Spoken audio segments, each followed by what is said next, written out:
Hello everybody, welcome back to Chris Bosch Props. My name is Chris and today we are going to do a video talking about my turtle head breaking. So yeah, let's get into it and let's talk about it.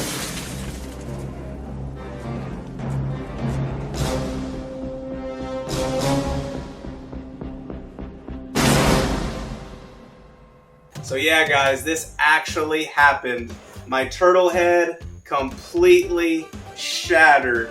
All the airbrushing, all the hard work, all the cleanup, completely lost in a moment. It was over with. I thought I would do a video just sharing with you guys and talking about this utter failure and catastrophe that was completely and 100% brought upon by myself. And at one moment there was that little still small voice that said, you know what, Chris, you should probably do this. And I did not, and this was the result. I'm gonna get into it. I'm gonna show you guys exactly what happened, and let's talk about failure. You know, failure is a part of the process of building, and you could look at it in a way that failure becomes a complete discouragement to you. And some people, when they get to that point, especially with something like this, they'll give up on a project because it is so large and there is so much work that is put into something like this that some people can't handle that and they give up. I thought I would do this video and helping some of you guys expect these things, expect these failures. It's not always perfect. And I know on YouTube, it seems like everything just goes right for us because a lot of that stuff, a lot of that failure, we don't film or we don't edit into our edits to show you guys. Now some do, but a lot of us don't, and I'm guilty of that as well.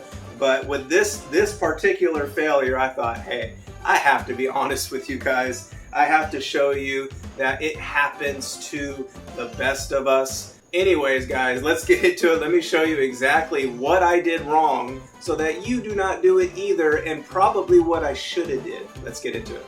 So this is how Raph met his demise. This Harbor Freight 5-gallon bucket that I was using to prop up this wood splitter that I use to paint most of my helmets. This thing is made of solid steel. It is very, very heavy. But the problem you get with these heavy objects and in putting them on something hollow and light like this is an imbalance. And that's exactly what happened. Is I was putting this, of course, you have this extrusion right here, or this flash in the bottom of the 5-gallon bucket that throws off the balance. Now it'll still be up there, but what I did was I was taking it off, looking at it, you know, and looking at the helmet, kind of spinning it around, adjusting it as needed. And I don't know what happened, but I put it down on the wrong spot, and I was wanting to show my wife, like, honey, come out here, look at this, look how good it looks.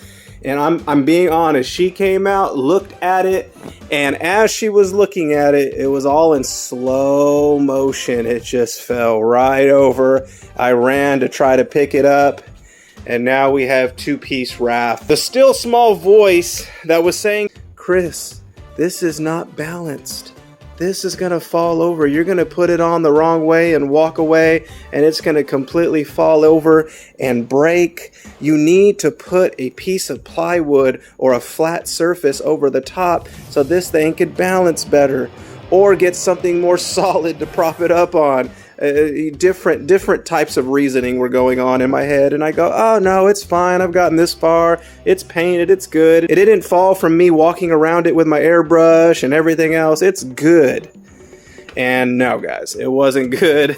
I should have been better prepared. I should not have used this 5-gallon bucket. I should have used something sturdier, but I needed something to raise this up a little higher so that I can film it for you guys. That's what I used, and that's what led to my failure.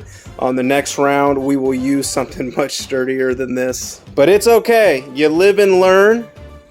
And the way I see it is that it was great practice. I got to figure out what paints to use. I learned my technique, and it just looks incredible. Like it really just, it looks so lifelike. I was so excited to put the eyes in. I mean, look how good these 3D printed eyes came out. I don't know if you guys can see that. These eyes are covered in a thick, thick coat of Duplicolor 1K clear coat, and it kind of yellowed, and it added some like realism to this eye. Now I could have used a glass eye, but I want to keep it as 3D printed as possible, so I wanted to use this 3D printed eye with this raised iris there. It just looks good. I had the teeth ready to get airbrushed. I worked pretty hard on these teeth, trying to get them as movie accurate as possible. I was excited to get those airbrushed and get everything glued in. I even got the fabric here at Hobby Lobby to put on the elbow pads. This fabric is going to be glued onto the elbow pads using some spray adhesive. I just thought it looked really, really good, and it gives the look that I wanted, that I think the movie leather kind of matched. And then here was the red fabric that was ready to go for Raph, and I tried to match from reference photos kind of the weave. My camera's going crazy on the colors, but yeah, it looks really, really vibrant on the camera. But yeah, this fabric was going to be glued onto this raised bandana here that was modeled in to this turtle model. And yeah, I was going to glue it in, cut the eyes out, call it good, and that happened. We're going to start over. I have another turtle head printed on the bed right here, and we're just going to pull, or try to pull Raph. See, I don't have a flexi bed on my Creality CR10 Max here, so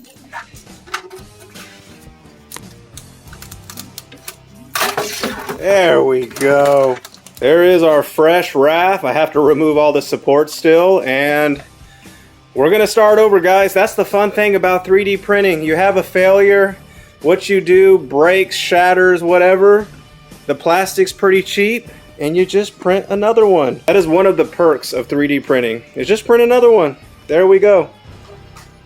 And we're gonna get this cleaned up the same way that we did that turtle head, and we're gonna do an even better paint job, I think. This time around, instead of winging a lot of the airbrushing that I did, I bought some stencils for some of the freckles there. So that's gonna really, really help. There's also some other textures that I bought, like this one, and I think some of that is also on the original turtle head.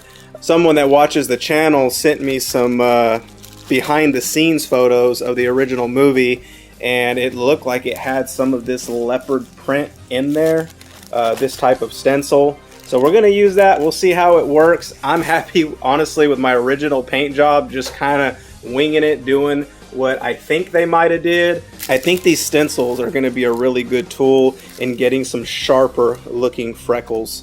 Yeah, that's what we're gonna do on the next one. I'm actually excited, guys. I got the practice in. I know what to do. I got the colors down. We're just gonna move on, and we're gonna knock this thing out and keep pressing forward, guys.